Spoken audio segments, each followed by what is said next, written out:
So let's start with the big move. G, you got your Red Bull? Mm-hmm. Jason, ready to go. His best Miami Vice gear. And we'll start with the guy they got from Miami. That's Max Strus in a sign-and trade with the Heat. They had to give up Cedi Osman and Lamar Stevens in a second-round pick to fit the 4-year, $63 million deal into their cap. Jason, let's start with you. Max Strus was the guy you said last week was your number one target. Yeah. They got him here. How's the fit? How do you like it? Did they overpay? The floor is yours. It's probably a little bit of an overpay, but that's okay. Because wait till you see where these salaries are going in the next couple of years. So this is significant to me because I don't know this exactly, but I believe this is easily one of the biggest contracts they've given out to a street free agent. I think Larry Hughes got $70 million, Lauri Markkanen was $67, and now this. I think those are the three biggest. I don't count LeBron coming back. That's a whole different category. And I'm not talking about retaining your own guys. I'm talking about convincing someone else to come to Cleveland. The Cavs for 50 years have struggled to get free agents to come here. Now listen, Max Strus is not Kevin Durant. He's not a top-level guy. But for what their needs were and what his skill set is, it was as good of a fit as they were going to find. And for that reason, I think they nailed it. They had a great weekend. And Strus is one of those guys that Miami sort of picked off the trash heap, cultivated, turned him into a good shooter. He struggled in the finals. I don't know if that's necessarily cause for concern. The whole, is he a product of the Miami system? I think that's a fair question to ask, and I guess we're going to get the answer to that. But he's certainly an upgrade over what they had. I think he slides right into the starting small forward spot, just based on skill set, shooting, the ability to spread the floor. And I just think that was the right guy. That was the guy to go after, and they got him. And I think overall, we'll get into it more as the show goes on. I think they had a really good weekend. Man, listen. This was a guy who was targeted as the number one or one of the top shooters available in free agency. One of the top shooters. So the situation is, when you go out and you're able to get him, and we'll get into this thing. I don't know what the notion about they overpaid. They overpaid. They paid too much. Or listen.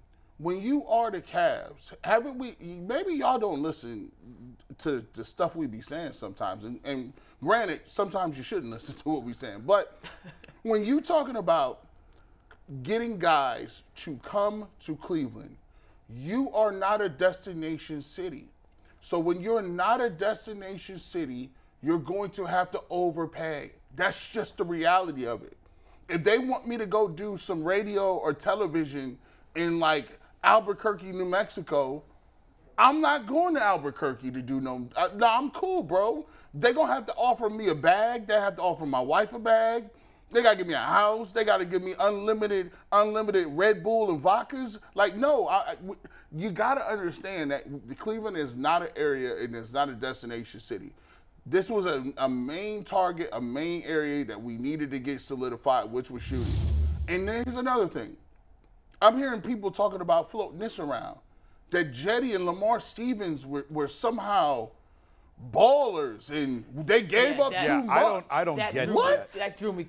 Listen, Cedi and Stevens could not get on the court in the first round of the playoffs against the Knicks for good reason.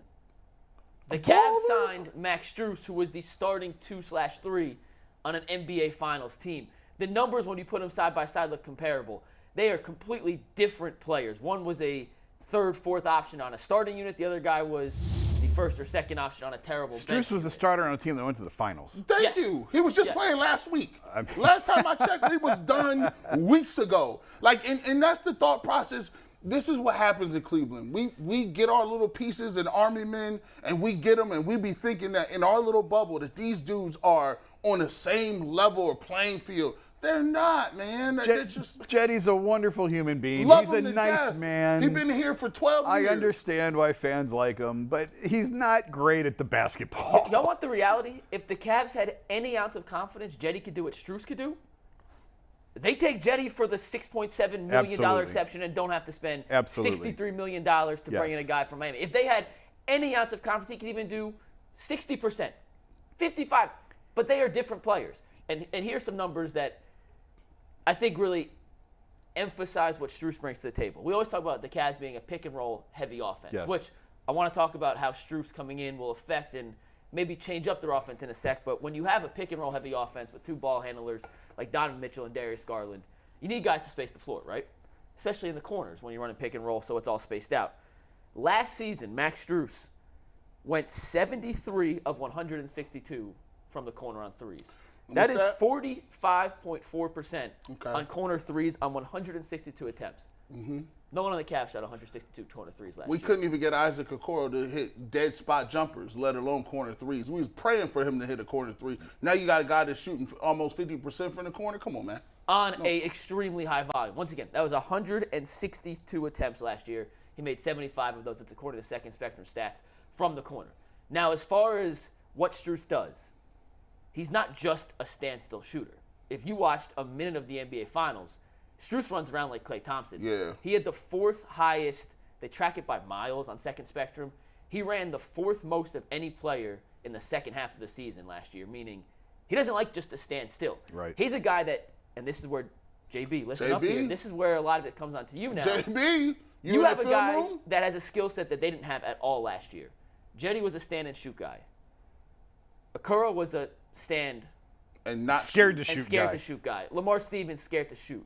What Max Strus does better than anyone the Cavs have had on their roster in the last couple of years is come off pin downs, come off double screens, and in a pick and roll heavy offense, he may not be getting as many shots, but at least they could occupy the backside of the defense to take some attention away from the pick and roll ball handler, whether it be Mitchell or Garland with Mobley, Allen, Damian Jones, or whoever else they have in that pick and roll situation. Last year, and this is all stats according to Second Spectrum, Max Strus took 6 catch and shoot threes per game.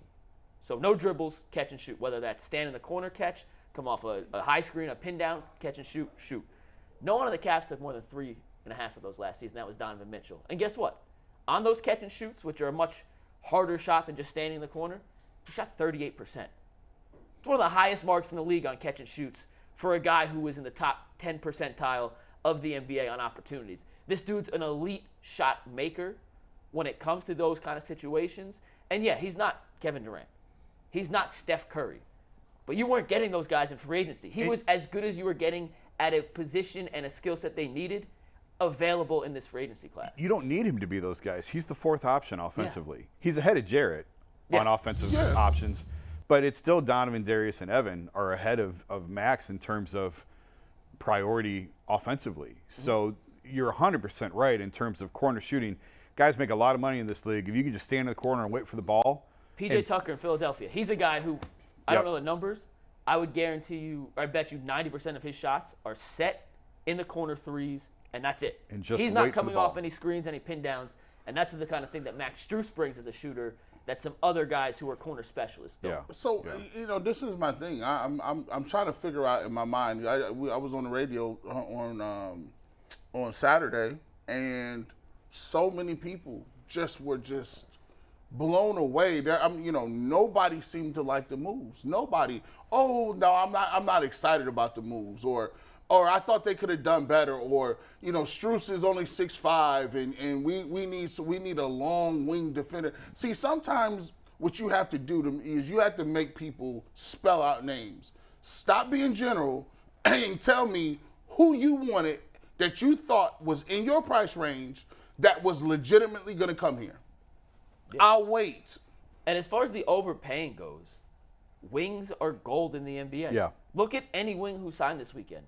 Did anyone get what we assume would have been market value? Bruce Brown, who people thought might get a mid-level exception deal, signed for $22.5 million with the Pacers. Fred VanVleet. Yeah. Max deal from Houston is bonkers. That's the one deal I looked at and went, wow. And we're going to talk about all the other free agent deals in a sec, but with Strus and the other guys the Cavs signed, they all got overpaid. Why? Because it's a supply and demand situation. Max Strus can shoot. Is he a great individual defender? No. But he's a solid team defender who comes from the Miami system, and you can't play in Miami if you don't play defense. Right. So he's a good team defender, or at least a serviceable team defender. None of the wings out there who were coveted by multiple teams took a market discount. And why would they? And to your point, Jason, as the salary cap continues to rise with this new TV deal, $63 million may seem like a lot now. In 2-3 years, it's going to be a bargain. I get what people are saying. Like, I really do. I get what, like, I've never understood the whole commentary on how much people are really going out here making. Like, Do you know, like, there's people on OnlyFans that are making $55 million. Good for her. Look, right? We just naturally assume it's a her, right? Good for them. Like the number one TikTok person in the world is making $21 million. Like, there's video game people. Those guys are making $7-8 million a year. My question is, why do you pick some? By the way, soccer players is making $600, $500 million. Like, why do we pick like basketball players during? Like, to me, yeah, is Van Vliet worth 100 and something? I don't know. But at the end of the day, I know he's worth it more than somebody who's playing a video game. And we don't say nothing about that. Like, it's just, get used to it. It's part of the game. It's part of what happens. When owners make money, they sign deals, and the players have to make money. So, obviously, it's worth watching because we pay TV deals and ratings are there. So, like, we should not be in disbelief every single I can't believe this guy got that much money. I can't believe half the people that work without work can make that money. Yeah. And that's why they tell you never go to work and tell people how much you make, because you're going to have a line out of the back door to PD's office. He made what?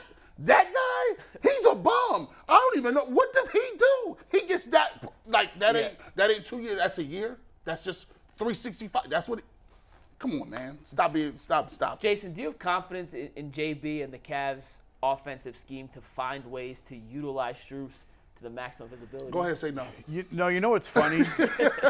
No. This is what's funny. I was thinking about this. Actually, this just occurred to me driving in to do the show today. And I hate comparing the teams in town, but doesn't it feel like the Browns and Cavs are running on parallel tracks of, like, they had all of these free agent needs. The Browns did going into free agency, and you're like, man, they have so many needs. How are they going to fill all these spots? And they did. Like, we think Andrew Berry nailed it and had a great offseason. Okay, Kevin, you've got all the ingredients. Now go make it work. And it feels very similar with the Cavs of, like, they have the mid-level exception, and they have no trade assets. How are they going to find this? And the Cavs walked away feeling like they got the top two shooters on the market. Yeah. And they did, and they nailed it. Like, I put it on Twitter. I said earlier in the show, they had a great weekend. And they got what they needed in terms of shooting. I said it all season long, especially throughout the playoffs. I had to mute you on Twitter. I muted Jason Lloyd shooting. Just so it shooting. You got to have shooting. And they went and got the shooting. Nailed it. And now it's on JB to make it work. And it just feels like these two teams are running on parallel tracks. I told you, I came out early. I said, after you gave the gentleman's punt on the seat last season, Cleveland Browns, I told you had 6 games.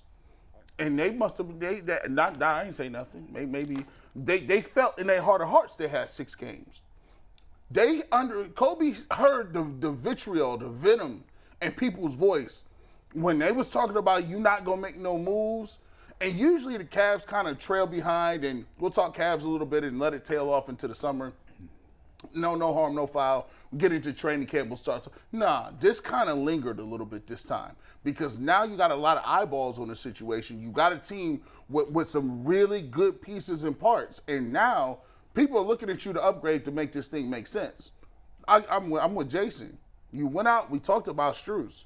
The fact that they went out and got Niang, who was another guy who we thought, if you thought before you get one or the other, you'd be great. You'd be golden.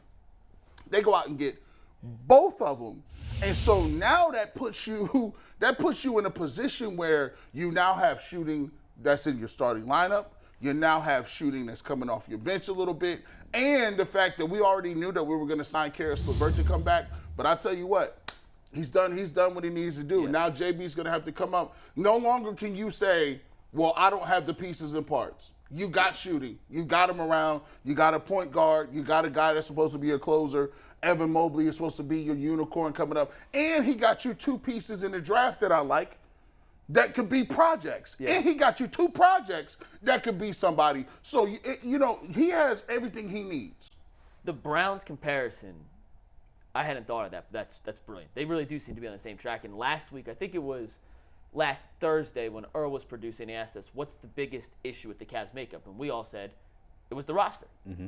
And we all agree that you can criticize JB. We don't think he was spectacular last year. They had youth, and playoff inexperience does matter, but the construction of the roster was they didn't have shooting, and if you don't have shooting, it doesn't really matter. Well, as what you guys both said is true. They have the shooting now. And now anyone who has said for the last at least 12 months that I've been watching and kind of consuming Cleveland media on a daily basis, JB's not a good coach. It's on JB. Where's the offensive creativity? Where's the offensive plays? All we do is run pick and roll. Well, guess what? We're going to see now if you guys are right or if the Cavs are right for giving JB an extension, because now all the ingredients, all the, I'll say talent, but all the different positions of need, skill, size, shooting, ball handling, defense, they're all there, JB. And now it's on you to make that work. So I've been patient. I think we've all been pretty patient with what we thought about JB. There's no more excuses. It is officially put up or shut up for JB Bickerstaff, and we're going to find out pretty early on, not necessarily like 20 games into the season. I don't think it's as quick as a runway as 6 games for Stefanski here with his track record and some of these other guys, but we're going to find pretty quickly if he's going to adapt to utilize these new guys' talents or if it's going to be rinse and repeat and make these guys fit square pegs into round holes. And watch this.